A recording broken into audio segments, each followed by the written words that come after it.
Santo. Amém. Olá, meu irmão, minha irmã, que faz esse itinerário de fé comigo. Hoje nós vamos dar sequência à nossa carta encíclica de São João Paulo II, Eclésia e Eucaristia, a sua última carta, o seu último documento de São João Paulo II, antes do fim do seu pontificado. Então, iremos tratar hoje do 5º capítulo, que traz como tema o decoro da celebração eucarística. A palavra decoro, ela tem um significado real, preciso e também exato, né? Mas poderíamos dizer a ideia do Papa com outras palavras que traduzem o sentido deste decoro que São João Paulo II utiliza neste capítulo, né?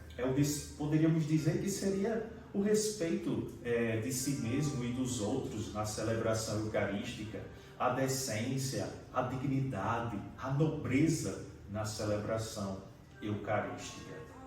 O relato da última ceia e a unção de Betânia, que foram passagens que foram selecionadas, né, por São João Paulo II deste capítulo para adentrar no tema que já na altura foi polêmica para os discípulos, particularmente para Judas.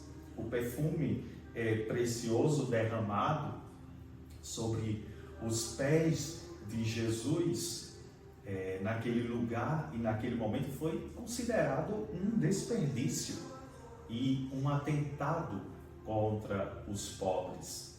Teria sentido no dia da coroação de Jesus como rei de Israel, e o próprio Judas tomaria a iniciativa de fazer uma coleta para dela tirar dividendos. O evangelista João presenciou esta cena, né, e comentou que Judas era ladrão e não se preocupava com os pobres.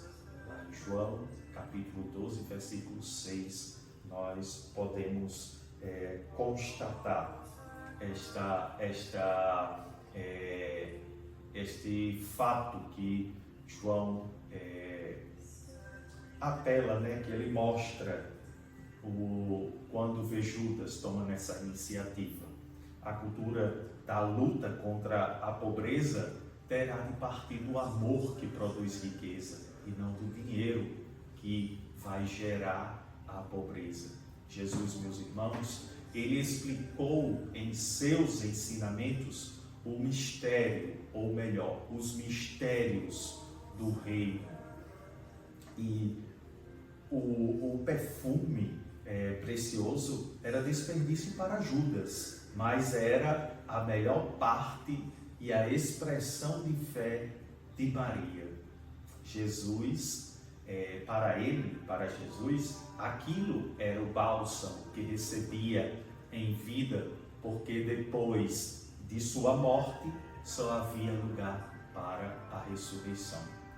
Os eventos do reino, meus irmãos, não se conduzem pelos critérios nossos, os nossos critérios humanos, mas, sobretudo, pela sabedoria da cruz. Para instituir a Eucaristia, o sacerdócio e o mandamento novo da caridade cristã, Jesus mandou os discípulos adiante para fazer uma cuidadosa preparação da grande sala necessária para a Páscoa com os seus.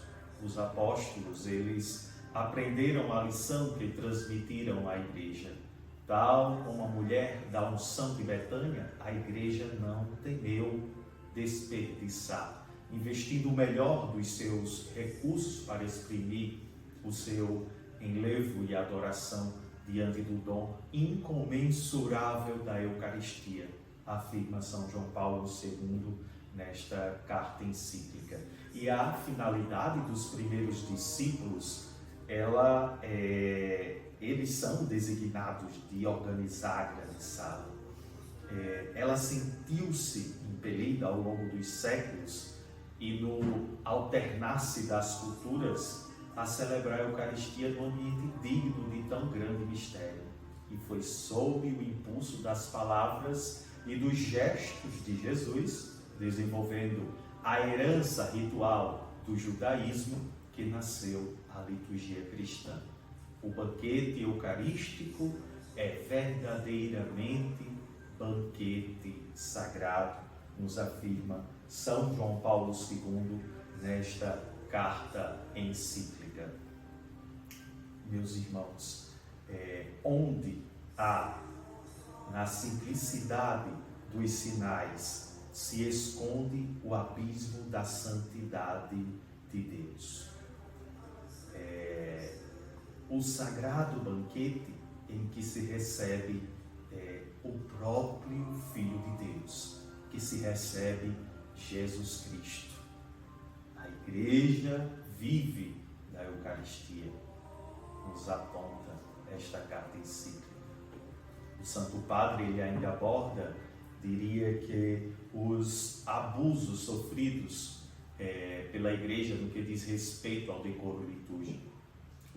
O decoro litúrgico não é o teatro clerical que tantos leigos procuram imitar de São João Paulo II, mas é a verdade do culto cristão,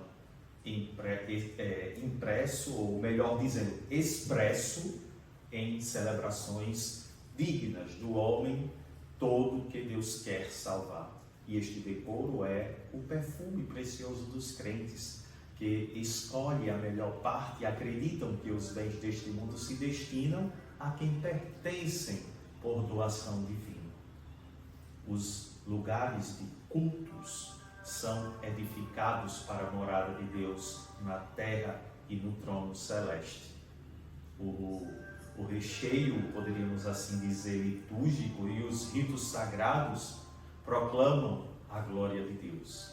Entretanto, hoje, como sempre, São João Paulo II vai destacar isso, né?